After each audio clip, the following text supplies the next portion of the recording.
Hello and welcome to the Farming Explained Election Special 2024. I thought it might be interesting to take a look at the varying manifestos put forward by the different parties and within them the competing views for the future of the countryside, which is a very hotly debated topic at the moment. We haven't yet discussed most of the issues in these manifestos on the channel, so these are entirely my own opinions. Do feel free to disagree or share your thoughts below.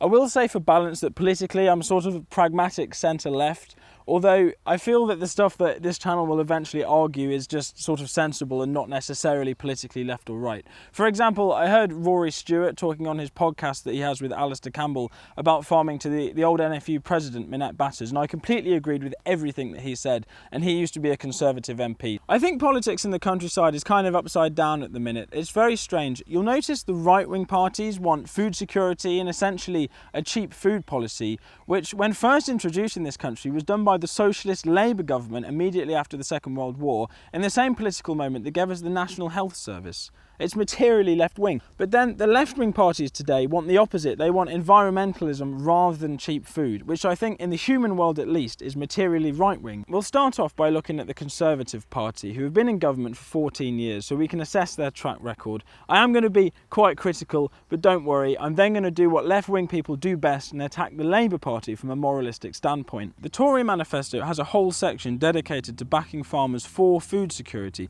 which I think is a sensible approach. And they attack the Labour Party's track record in overseeing farming in Wales, where they run the devolved government. Labour's actions in Wales show that they will never be on the side of the farming community. We will talk about that in a minute, but in the Tories' plan, they're going to increase the UK-wide budget by £1 billion over the Parliament, which is not actually very much when spread over 5 years, but it's to boost domestic food production, which does help the farmers, but more importantly, nearly 20% of households here live in food poverty. We need to be driving down food prices.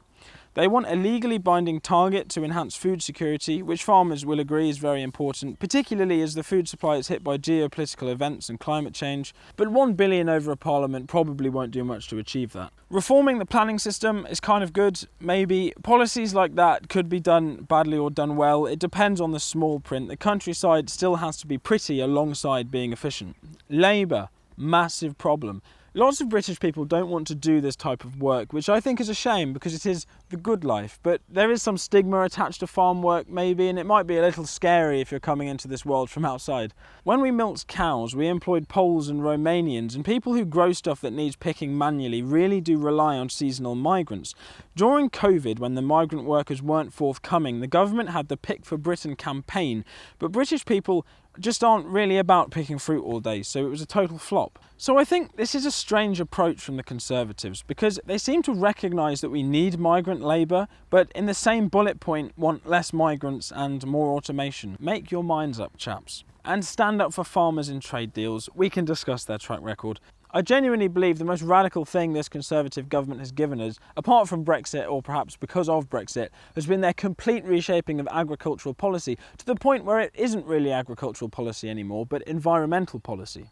We haven't covered all this yet, but after the Second World War, the government decided they wanted cheap, nutritious food so that the poor people wouldn't be malnourished. And to do that, they helped farmers out with subsidies and price controls so the food supply would be stable. And this continued when we were in the EU under the Common Agricultural Policy, which the European Commission describes as a partnership between society and agriculture, correctly identifying that agriculture exists outside society. The post-war settlement was for city people. It was a cheap food policy, but it respected farmers and appreciated their products, which is really all we ask for. We had the basic payment scheme, which was a simple tool for subsidising farmers based on how much land they farm, which stopped them going broke. I like the basic payment scheme. I don't need paying by the government to look after hedges. If basic payments mean that the farm remains viable and I'm still farming it, I will look after the hedges. I'll throw that in for free. The government doesn't need to get involved.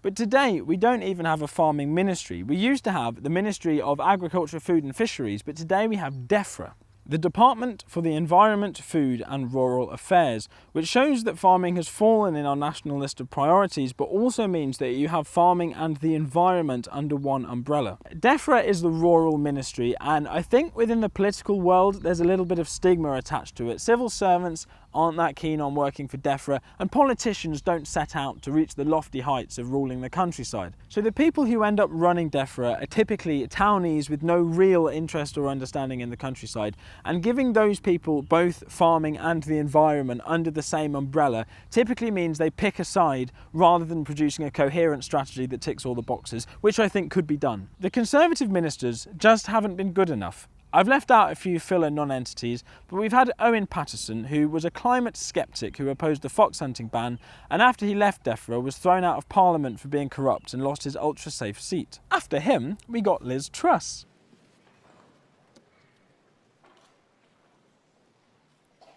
My mother took me on protests. I went on marches. This fruit has always been part of Britain. That is a disgrace. I, conference, rebelled. In December, I'll be in Beijing, opening up new pork markets. Liz Truss signed a trade deal with Australia that will give their beef and lamb producers access to British supermarkets. We have seen what happened in the 1870s on this channel. Farmers and dump export prices are not compatible because they get undercut and wiped out, particularly if the producers from those countries don't have to abide by the same regulations. In Australia, they produce beef in feedlots with hormones and antibiotics and whatever else that we can't do here because of regulation and good sense. Australia has cost of production advantages over the UK in many agricultural commodities, particularly in livestock. They are used to producing to different standards to meet different export market specifications. The implications of lower price material coming into the UK at some point, possibly quite soon, is very real and potentially substantial. This is currently scheduled to happen in the next few years, and if it does happen, we are screwed. It will not be commercially viable to produce beef or lamb in this country, and the beef and lamb that you'll be able to buy in supermarkets will be produced to a much lower welfare standard, will be much worse for the planet, have far greater food miles, and will contain lots of stuff that's banned here by the regulations. And the government has completely signed away British farming because it will grow the economy by 0.02% over 15 years. So as much as I do like the tone of this manifesto, saying they're going to stand up for farmers in trade deals is very much the opposite of what they've done in government. Liz Truss then went on to kill the Queen and single-handedly tank the economy for no reason at all. Then we had Andrea Leadsom for a bit, who delayed the release of a report on air pollution affecting half the population until after an election, but otherwise seems to have had no real interest in the position. And after her, we had Michael Gove, who, like Liz Truss, did something very significant. He was very keen on the E in DEFRA, and his philosophy has seen the unravelling of the post-war settlement, which is incredibly radical. His whole thing was that if farmers are to continue to be subsidised, we must get public goods for that public money. Apparently food doesn't fall under the bracket of a public good. In economic theory, there is the concept of a public good, which is something that can be consumed by as many people as you like. It doesn't run out, and you can't stop people who haven't paid for it from consuming it. A streetlight, for example. The market won't provide these things, so the government has to. But this is different from goods that have social benefits beyond their immediate consumption, goods with positive externalities, or in other words, goods that produce good for the public. I think most people would presume that Gove's slogan, public money for public goods, means the second thing here, public benefit. And I would argue that food is in this second category, because without it, we die, and dead people don't contribute much to society. So if we were to take public money and use it for public good, I think cheap food would be an excellent first step. But what he meant by this is that after Brexit, the government doesn't want food anymore, it wants environmental stuff, and that is what farmers will be paid for. So they're phasing out the basic payment scheme, and instead we're getting the environmental land management schemes. These pay you for cutting hedges and planting wildflowers and other stuff that doesn't materially benefit the consumer. But all this has a very right-wing undertone. If you have a theoretical industry and you strip away the government support, in theory, only the fittest businesses survive, and the inefficient ones will go bankrupt, and then you'll get new entrants into the sector who are forward-thinking, with fresh ideas, who embrace technology. And that was what Michael Gove was trying to achieve in farming. On his blog, he wrote, "It's important that we all appreciate that ultimately, quality food is generated not by government, but by innovative and entrepreneurial producers responding to consumer preferences and market signals." You can be as entrepreneurial as you want. We cannot compete with Australia. They have efficiencies of scale and we have to deal with more regulation. Those market signals are going to mean bankruptcy for an awful lot of farmers in Britain. And the government has deliberately passed this legislation that will bankrupt a great swathe of British farmers because of an incredibly reductive understanding of economic theory. You're not going to get new entrants into farming on any appreciable scale because the startup costs are ridiculous. A farm, tractors, infrastructure, machinery, animals, you're not going to get your money back, especially not without direct payments. I think Gove's intention was that the value of land would decrease enough to allow new people to move in, but these environmental schemes means charities can buy up farms and plant trees on them and the government pays them for it, and airlines buy up land to plant trees as a carbon offset, and rich people buy land to avoid tax, so it's not going to happen. But Gove thinks sections of the farming industry are behind the curve and they have it coming. Industries which come to rely on importing cheap labour run the risk of failing to invest in the innovation required to become genuinely more productive. Labour-intensive production inevitably lags behind capital-intensive production. Perhaps in stripping away the government support and exposing us to Australia's dump export price, a new breed of British super farmer will emerge. We will have to wait and see. These policies were implemented under George Eustace, who actually did come from a farming family but has since admitted that the things he did in office were wrong. And then we had this one who shouldn't be trusted to read a label, never mind run a Ministry of State. So I feel the Tories manifesto is quite strange. At first glance, I quite like it. I like that it focuses on food security, but it's completely at odds with everything they've done in government, which is focused on a very particular view of environmentalism. And the Australian trade deal is a death sentence for the industry. So we'll move on to the Labour Party. Now, it was the Labour Party who implemented the cheap food policy after the war that the Tories have, in spirit, diverged from. So I feel that, if true to their roots, the Labour Party should be really good for working people in the countryside and for the consumer who are currently wrestling with food poverty. But I am sceptical. The countryside doesn't even get its own section in their manifesto, and instead it's lumped under energy, which I think is a bit of a stretch. They are keen on access to the countryside, which is urban-centric, but if done well, I support. So I do like that they've said here that this is for families to explore. There is a social utility in this policy, but I do think it could be done badly. There was talk of a right to roam policy under the Labour Party. In Britain, we are very fortunate to have public rights of way over private land. There's 2 public rights of way over our farm, and we maintain them so people can come onto our land and enjoy it. But an unfettered right to roam, I think, is too much. Farmers have enough trouble dealing with people disrespecting our environment as it is. I mean, take a look out of your car as you're driving around. The amount of litter people throw out of their windows is unbelievable, and livestock eat that stuff and it makes them poorly. We get balloons people release all the time, and we even had a cow die once because she ate a golf ball. Fly tipping is a massive problem. We only have a handful of road gateways and it's a persistent issue. Dogs are always worrying sheep and cattle. We had a cow die of shock once because she was attacked by a Jack Russell, which sounds hard to believe, but these animals had very relaxed lives. They're not used to being harassed by strange dogs. And people park in our gateways, which is incredibly annoying. I drove 20 minutes in a tractor just to find I couldn't get into this field because someone left their van there and wandered off. And sometimes people will come and cut all our fences for no discernible reason. I understand that the people who argue for a right to roam are probably very respectful, but a lot of people aren't. The National Farmers Union puts this quite well.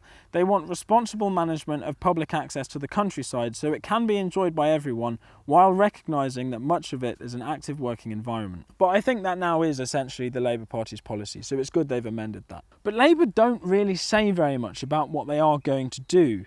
You have the fun distinction between farming and nature that was present in the Conservatives' approach. I do sense that the stuff they mention is for an urban audience. They're saying they will make sure farmers farm ethically. The badger cull is a good example of this. It's an incredibly complicated issue, but one that has a stark rural-urban divide, and the manifesto sides with the urban view, which I entirely understand. Farmers are a very small minority of the population. It's not worth chasing our votes. But at the same time, if that policy means all our dairy herds become riddled with TB, it's not going to be fun for anybody. So it's hard to tell how good Labour would actually be for the countryside. This isn't a plan to save agriculture from the many problems that it's facing at the minute, and I don't see that it's going to help the consumer with food poverty. More footpaths, more badgers, it's not much. But there is currently a Labour administration in Wales, and what they tried to do to farmers was awful. They declared farmers must cover 10% of their land with trees to get subsidies, which is the most reductive response to the climate crisis imaginable. And farmers must also have semi-natural habitats across a further 10% of their land. So 20% of every farm. If you shave 20% off a business,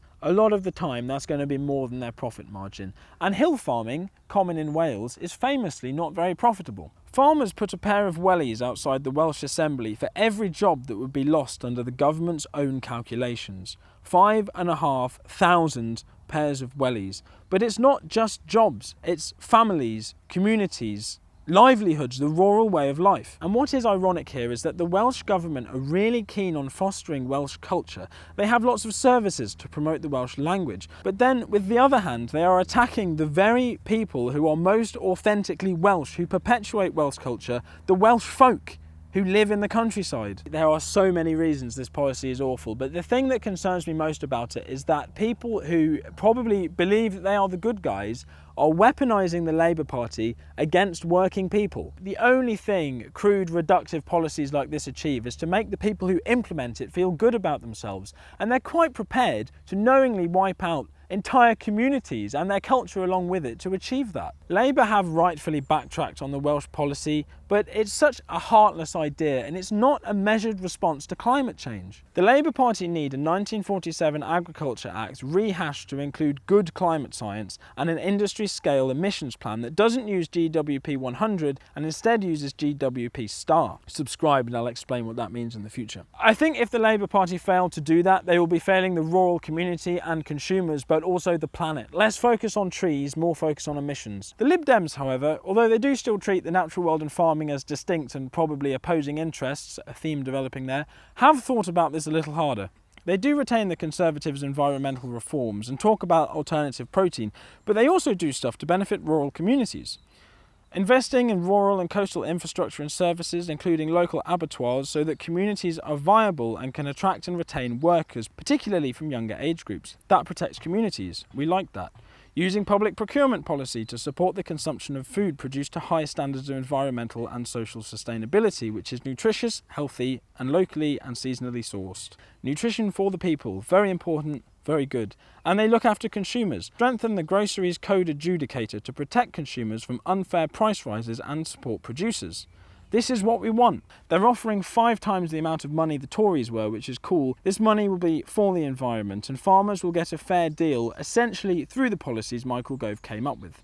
They're going to introduce a range of other public money for public goods programmes, such as nature recovery, planting trees and protecting wildlife, contingent on farmers and land managers opting into an environmental land management scheme. But the thing that makes the Lib Dems stand out is this: renegotiating the Australia and New Zealand trade agreements in line with our objectives for health, environmental and animal welfare standards, withdrawing from them if that cannot be achieved. That's the big one. Repealing these deals is necessary if we are to have any farming in this country in the future, so this policy is sensible and it's in the interest of farmers and the environment, the sort of thing the government should do. So they have thought harder about the consumer. There is a food policy here, which is a very good thing, but they seem somewhat torn between that and the view of environmentalism that's shared by the Conservatives and the Labour Party, and I'm not sure the two are entirely compatible. Although there is stuff in this that I don't like, it is definitely the best one we've seen. And now we come to the out of interest parties.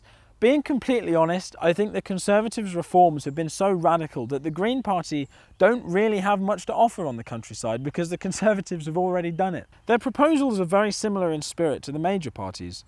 Stopping the sewage scandal is good. Right to roam we've discussed and I don't think it's necessary, although access to the countryside I do absolutely support.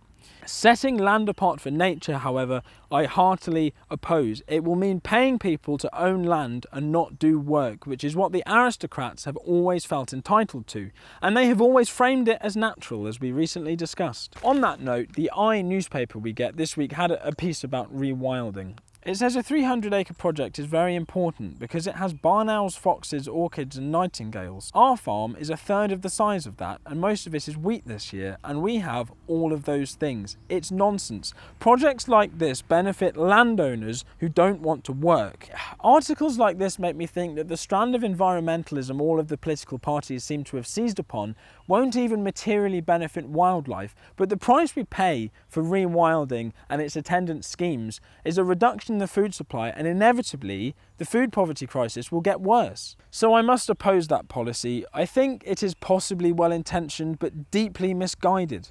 The people yelling the loudest about nature are the people who have no connection to it. I also don't like that they've used the word pesticide just because it's needlessly reductive. Use the word insecticide and say what you mean. Be true to yourself. Banning blood sport is fine. An end to badger culling without a viable alternative isn't an intelligent policy for disease control, but perhaps they do have plans not detailed here. I sort of agree with the sentiment behind stocking densities and antibiotics, but I'm not sure how well informed this would be. Factory farming would need a definition, and routine use of antibiotics in some cases would reduce the amount of antibiotics needed. There's always a lot of variables. Broad statements like this can never be universalised without causing some problems somewhere. A complete ban on close confinement in cages and the deliberate and unnecessary mutilation of farm animals. I would say I agree with that policy, but the terms used need a definition. Mutilation is a charged word, but generally any invasive procedure done on a farm is for a reason. For example, we dehorn cattle to stop them injuring each other when they fight, which to me is completely reasonable and for their own good, and we use a local anaesthetic when it's happening, so it doesn't hurt them. It's similar to going to the dentist. Some people might consider that unnecessary mutilation, but if you don't do it, you run the risk of them hurting each other. So I don't like the use of the word mutilation in this manifesto. The words need defining, and I do feel that implicit within this language is some hostility to farming. Our food system accounts for a third of all greenhouse gas emissions and is the greatest driver of nature loss and pollution in our rivers. That's just not true. The government's official accredited statistics put the emissions from agriculture at 12%, so a third of what the Green Party claim. In my world, if you're right, if you're the good guy, you don't need to lie because the truth should support the things that you believe. It concerns me that the people who position themselves as the good guys keep making stuff up. Anyway, financial support for farmers to be almost tripled to support their transition to nature-friendly farming. That is good, but I think the farming we do is nature-friendly. I think they've overlooked food security a bit, to be honest, and they seem to implicitly agree with all of the stuff the Conservatives have already done, and Labour and the Lib Dems are both leaning in that direction too. I don't see that the Greens are offering anything particularly unique. All of these manifestos have a lot in common. They are wrestling between an idea of unfettered nature and the food supply. They all want space and public money for nature, not combating climate change necessarily, but wildlife. But that creates a problem because the land has working people on it who are incompatible with that view of environmentalism. But then they also want, to varying degrees, food security, domestic food production, healthy food, cheap food. But these two views are incompatible. You can't have nature and not farming, but also lots of cheap agricultural produce. These manifestos are speaking to urbanites, but reading them as a country person from the perspective of someone who is part of an agricultural business is not pleasant. There seems to be a competition between the parties to see who can make farmers change their ways the most, who's going to back nature against agriculture. But farmers would align themselves more with the cheap food imperative, which is present in some of these manifestos. Farmers believe cheap food has great social utility, and they don't see a divide between farming and the environment, because in practice the two are integrated and have been for many centuries in Britain. And I'm not arguing for this for my benefit. If I get paid by the government to look after nature, that suits me. I argue for cheap food because I think it's the best thing for society.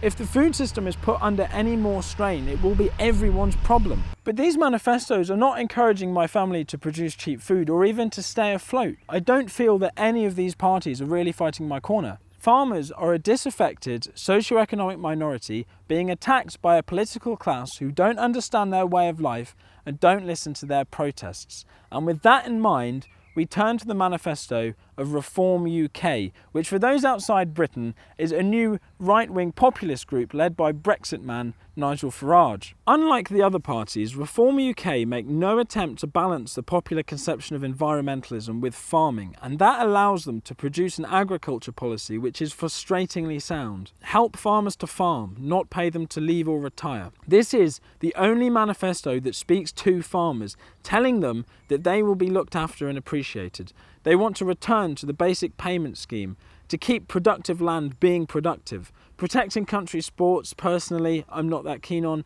But talking about cutting out the middleman in the food supply chain, fantastic idea. Fairer prices for farmers, lower prices for consumers. Everyone wins. Cut red tape, an actual target for food security. Smaller farms, preserve rural culture and a connection to the land. This is populism. I think my views are sensible, but they are entirely in keeping with left-wing philosophy. Cheap food for poor people. That's communitarian. It's entirely in line with the socialist 1947 Agriculture Act passed by the Labour Party, but now those ideas have been stolen by a far-right populist group. I don't think farmers will vote for Reform UK in droves, and I don't think they should. But this is how it happens. No major party is sure what to do with the land or working people in the countryside, and that has left a vacuum which has allowed a far-right populist group to come in and claim the sensible policies. Reform UK are speaking to us, saying that they are the only party that understand what we're going through and who are prepared to fight our corner, and I can completely understand how people might believe them. I will vote for Labour in the election because I think they are the best thing for the country as a whole, but whether or not they will be the best thing for the countryside, we will have to wait and see. The Labour Party should give us a stable food system that provides affordable, nutritious food, that protects rural communities, and that meets emissions targets. I just hope they see the dangers of allowing right-wing populists to steal those ideas. People seem to have forgotten what left-wing rural policies look like. So I hope you found that interesting. I must say I was very surprised at how similar all of the manifestos were and how little some of them had to say about the countryside. The Tories say they'll back food security, but their actions speak differently, and the Lib Dems say they'll repeal the Australia trade deal, but otherwise they are all very similar. The focus on nature rather than emissions also concerns me, but perhaps that's a reflection of the spirit of the times. Do subscribe. In the future we'll go through all of this in much more detail. Next week we're returning to the organic movement because there is still more to be said.